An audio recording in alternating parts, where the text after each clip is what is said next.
अस्सलाम वालेकुम।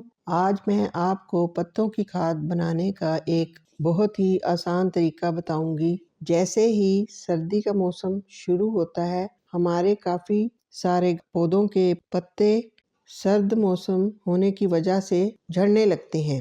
बजाय कि हम इन झड़े हुए पत्तों को उठाकर फेंक दें, बल्कि इन पत्तों को इकट्ठा करके बेहतरीन सी खाद बना सकते हैं, वो भी बड़ी आसानी के साथ। आपके गार्डन में जितने भी सूखे हुए पत्ते हैं, इनको इकट्ठा कर लें।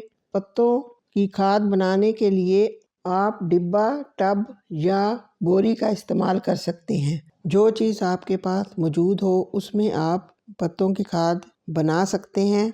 आटा, चावल, चीनी के थैले घर में आते हैं, इनके अंदर हम खाद बनाएंगे। ये 10 किलो वाला मेरे पास थैला है। इसमें बजाय कि मैं इन पत्तों को इकट्ठा करके कूड़े में डाल देती, लेकिन ऐसा मैं बिल्कुल भी नहीं करूँगी। सूखे हुए पत्तों को डालूँगी। इस तरह से इसको अच्छी तरह खोल लें और इसके अंदर और फिर इनके ऊपर अब मैंने देखे काफ़ी सारे पत्ते इसके अंदर डाल दिए हैं। उसके बाद मैं इसके ऊपर मिट्टी ऊपर डाल दूँगी, इन पत्तों के ऊपर। ये देखें, इस तरीके से सारे पत्तों के ऊपर अच्छी तरह से मिट्टी डाल देंगे और इसके बाद मिट्टी की जगह आप गोबर की खाद का भी इस्तेमाल कर सकते हैं। तो इसमें हम ये देखें फिर और पत्ते डाल देंगे। इसी तरीके से पत्ते डालने के बाद ये पत्ते मैंने डाल दिए हैं और फिर एक लेयर हम मिट्टी की ऊपर बिछा देंगे। जैसे पहले हमने मिट्टी डाली उसी तरह अब मिट्टी डाल देंगे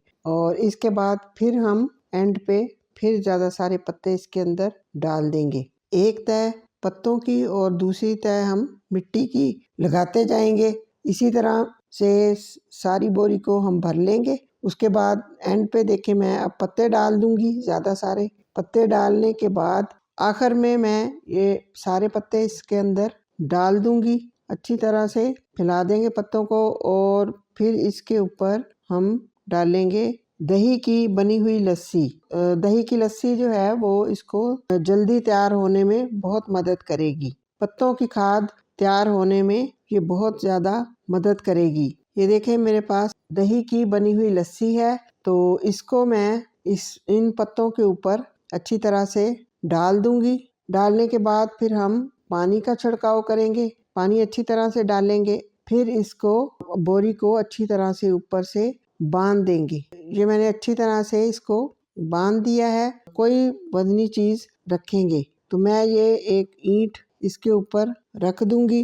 पत्तों के ऊपर जब वज़न पड़ेगा तो वो जल्दी, जैसे कि मैं एक ईंट रखूंगी, इससे वज़न रखने से पत्तों की खाद ज़्यादा जल्दी तैयार होगी। इस थैले को हम ऐसी जगह रखेंगे, तेज़ धूप वाली जगह पर इसको नहीं रखना। इसको छाँव वाली जगह पर रखेंगे या फिर जहाँ हल्की फुल्की सी धूप भी लग जाए और छाँव भी हो, ऐसी जगह पर भी रख सकते हैं। तो इस खाद को तैयार होने में तकरीबन 3 महीने लग जाएंगे।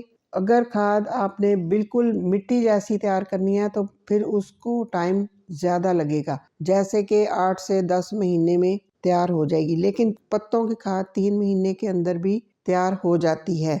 अगर थैला मोटा है तो फिर इसमें सुराख साइडों पे कर दें, और लेकिन मेरा ये थैला जो है वो पतला है, इसलिए मैं इसमें सुराख नहीं करूँगी, इसको ऐसे ही रख दूँगी। चलिए जी, अब 15 दिन के बाद हम इसको खोल कर देखते हैं कि कुछ हमारी पत्तों की खाद तैयार होनी शुरू हुई है या नहीं। तो इस थैले को खोल लेते हैं। ये देखें, इसके अंदर पत्तों की खाद तैयार होनी शुरू हो चुकी है और इसी तरह इसको हम दोबारा से बांध कर रख देंगे। जब 3 महीने पूरे हो जाएंगे तो फिर हम इसको खोल कर देखेंगे। तो इस तरह हर महीने एक बार आप खोल कर देख सकते हैं और पानी का दोबारा से मैं इसके ऊपर देखें छिड़काव कर दूंगी। जब भी आप खोल कर देखें तो पानी का छिड़काव इसके ऊपर कर दें। इससे खाद बनने में ज़्यादा आसानी हो जाएगी। इसको अच्छी तरह से ऊपर से फिर दोबारा से बांध देंगे और इसी तरह हम इसको रख देंगे और एक ईंट इसके ऊपर दोबारा से रख देंगे। फूलों के पौधों के लिए पत्तों की खाद एक बेहतरीन काम करती है। पत्तों वाली खाद का इस्तेमाल करने से आपके फूलों वाले पौधे जल्दी फूलों से भर जाएंगी। और इसमें कोई सी भी आप कटिंग लगाना चाहते हैं तो बहुत ही अच्छे से इसके अंदर ग्रो करेगी। आप किसी पॉट के अंदर खाली ये पत्तों की खाद डालकर कटिंग लगा दें, आप देखिएगा कि बहुत ही जल्दी से 15-20 दिन के अंदर ही इसकी जड़ें कटिंग की निकलनी शुरू हो जाएंगी। बहुत ही एक अच्छी खाद है और बिल्कुल वजन में हल्की होती है। और ये देखें, पत्तों की खाद हमारी फ्री में ही तैयार हो जाती है। इसमें कोई हमारा पैसा भी खर्च नहीं हुआ, बल्कि पत्ते हमारे डस्टबिन के अंदर ही हमने सफाई करने के बाद फेंकने होते हैं। लेकिन हम इसी पत्तों को फेंकने की बजाय इसकी देखें एक बहुत ही अच्छी सी खाद तैयार हो जाती है, जो हमें बहुत ज़्यादा हमारे पौधों को फ़ायदा देगी। अगर आप मेरे चैनल पर नए हैं तो गार्डनिंग विद गुलेराना को लाइक और सब्सक्राइब करना मत भूलिएगा। मिलते हैं एक नए पौधे के साथ। दुआओं में याद रखिएगा। अल्लाह हाफिज।